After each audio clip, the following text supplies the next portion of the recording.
নমস্কার বন্ধুরা, আমি ববিতা। আমার রান্নাঘরে একটি নতুন রেসিপি নিয়ে চলে এসেছি। আপনারা দেখুন আজকের নতুন রেসিপি ইলিশ মাছের ভাপা।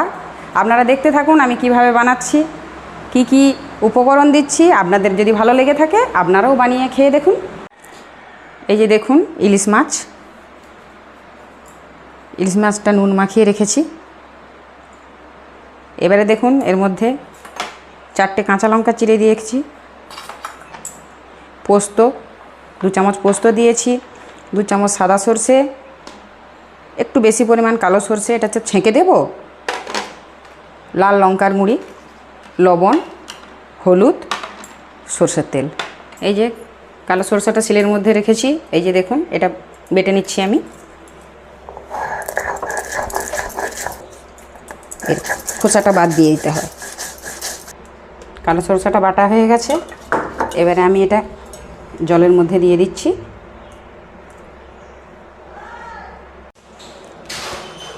কালো সরষেটা ছেঁকে নিচ্ছি। ছাঁকা হয়ে গেছে। এই যে দেখুন এর খোসাগুলো বাদ হয়ে গেছে। এই যে এর পেস্টটা। এবারে পোস্তটা বেটে নিচ্ছি। দেখুন অল্প একটু পোস্ত দিয়েছি, পোস্তটা বেটে নিচ্ছি।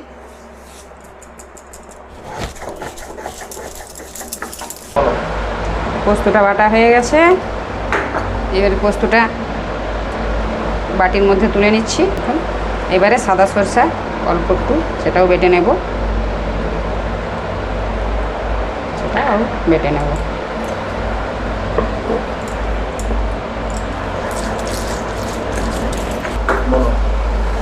সরষাও বাটা হয়ে গেছে, সাদা সরষা, এটা বাটিয়ে তুলে নিচ্ছি। মাছগুলোতে একটু হলুদ মাখিয়ে দিচ্ছি। এবারে দেখুন আমি এই অ্যালুমিনিয়ামের টিফিন ক্যারিয়ারে আমি ইলিশ মাছের ভাপা বানাই। এটাতেই আমি বানাবো, কারণ স্টিলের জিনিসের থেকে অ্যালুমিনিয়ামের জিনিসে ভাপা বানানো ভালো এবং খাওয়াও ভালো। আর স্টিলের জিনিসে নিচে ধরে যেতে পারে, কিন্তু অ্যালুমিনিয়াম জিনিসের নিচে ধরবে না, তাই এটাতেই আমি ভাপা বানাই। প্রথমে আমি এর মধ্যে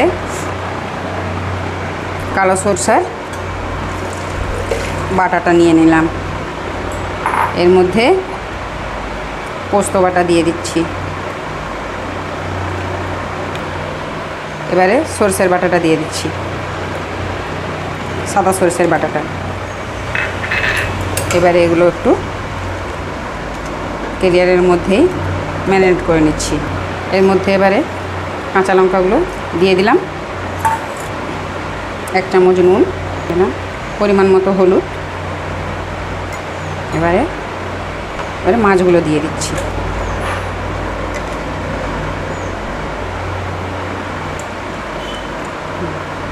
মাছগুলো দিয়ে দিলাম। এবারে এর মধ্যে সরষের তেল দিয়ে দেব।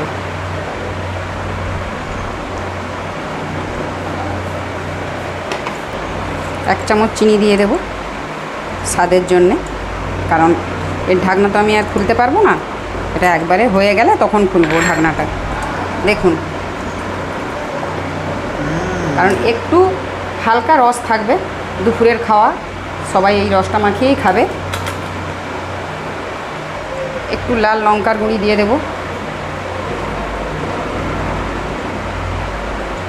এবারে আমি টিফিন কৌটার ঢাকনাটা লাগিয়ে দিচ্ছি, দিয়ে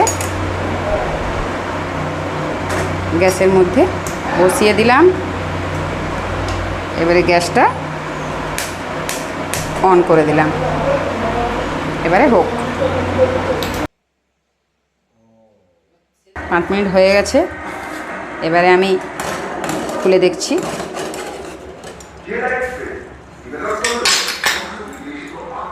হ্যাঁ, রেডি। আমি একটা পাত্রে ঢেলে নিচ্ছি।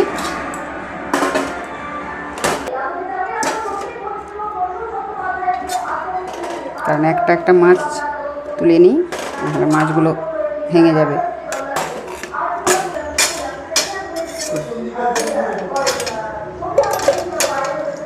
ইলিশের ভাপা রেডি। এই যে আপনারা দেখুন আমি একটা পাত্রের মধ্যে নামিয়ে নিয়েছি।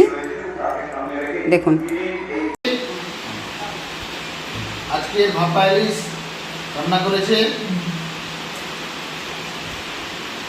আজকে আমাদের বাড়িতে আমার ছোট নন্দাই এসছে, নন্দাই খেতে বসেছে।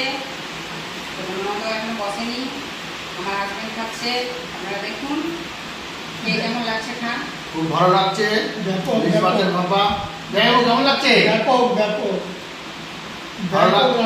রান্নার প্রসেস আপনারা দেখলেন, আপনারা রান্নার সেইভাবে রান্না বানাবেন। ভালো লাগলে অবশ্যই কমেন্টস করবেন, লাইক দেবেন, শেয়ার করবেন। ইলিশের ভাপা ফার্স্ট ক্লাস রান্না।